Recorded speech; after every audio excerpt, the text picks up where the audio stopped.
नमस्कार दोस्तों, consumer awakening mission में आपका स्वागत है।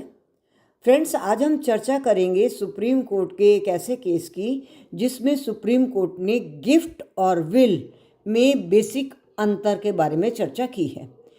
अमूमन हम लोग कंफ्यूज होते हैं गिफ्ट और विल के बारे में, क्योंकि दोनों में ही कुछ तत्व समान होते हैं। जैसे गिफ्ट बेसिक इंटेंशन, एक व्यक्ति दूसरे व्यक्ति को out of love, care, affection कोई मूवेबल या इमूवेबल प्रॉपर्टी देता है, और विल में भी यही होता है।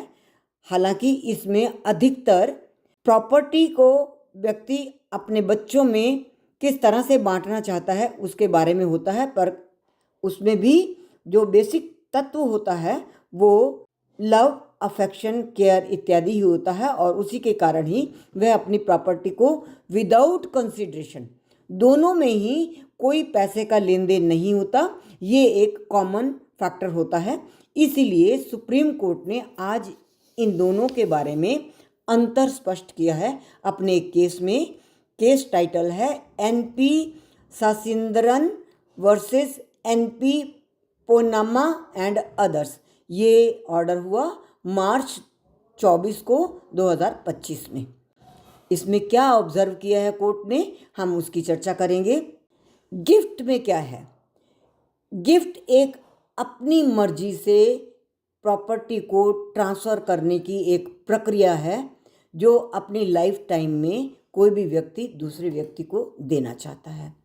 दूसरा, ये ट्रांसफ़र लव, केयर और अफेक्शन के कारण ही दी जाती है, जो इमीडिएटली इफेक्ट से राइट जो प्रॉपर्टी का होता है दूसरे को ट्रांसफ़र हो जाता है। इसमें इमूवेबल प्रॉपर्टी यदि है तो उसके लिए रजिस्ट्रेशन ज़रूरी है, चाहे उसका पोजेशन इमीडिएटली न दिया जाए, और उसमें जो गिफ्ट लेने वाला है उस व्यक्ति की कंसेंट भी होनी चाहिए, वो उसको एक्सेप्ट भी करता हो। इसी तरह से अब हम विल के बारे में भी बात करेंगे। विल में एक व्यक्ति दूसरे व्यक्ति को जो भी प्रॉपर्टी देता है वो लव, केयर की वजह से ही देता है, किंतु इसका प्रभाव टेस्टेटर यानी कि विल करने वाले व्यक्ति की मृत्यु के बाद ही होता है। और विल में टेस्टेटर यानी कि विल करने वाला व्यक्ति ये भी डिक्लेयर कर सकता है अपनी इंटेंशन कि किस तरह से इस विल का पर्टिकुलरली इसको फॉलोअप कैसे किया जाए और प्रॉपर्टी का डिस्ट्रीब्यूशन किस तरह से किया जाए, मैनर, तरीका इत्यादि भी वो उसमें स्पेसिफाई कर सकता है।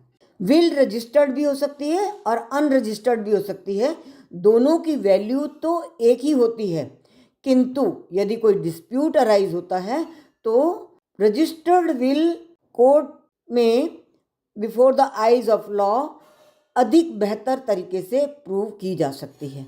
गिफ्ट डीड को बिना प्रोसेस को फॉलो किए कैंसिल नहीं किया जा सकता। तो फ्रेंड्स, आज हमने स्पष्ट किया गिफ्ट और विल में क्या अंतर है और सुप्रीम कोर्ट का क्या मानना है। एक केस के बारे में चर्चा करते हुए 24 मार्च 2025 को सुप्रीम कोर्ट ने ये ऑर्डर किया। Thank you very much friends. फिर मिलेंगे इसी तरह के नए विषय के साथ, तब तक के लिए हमें आज्ञा दीजिए। यदि आपने हमारे चैनल को सब्सक्राइब नहीं किया तो सब्सक्राइब कर लीजिए, ताकि भविष्य में हमारे अपलोडेड वीडियो आपको निरंतर मिलते रहें और हमारा आपका संवाद बना रहे। Thank you very much.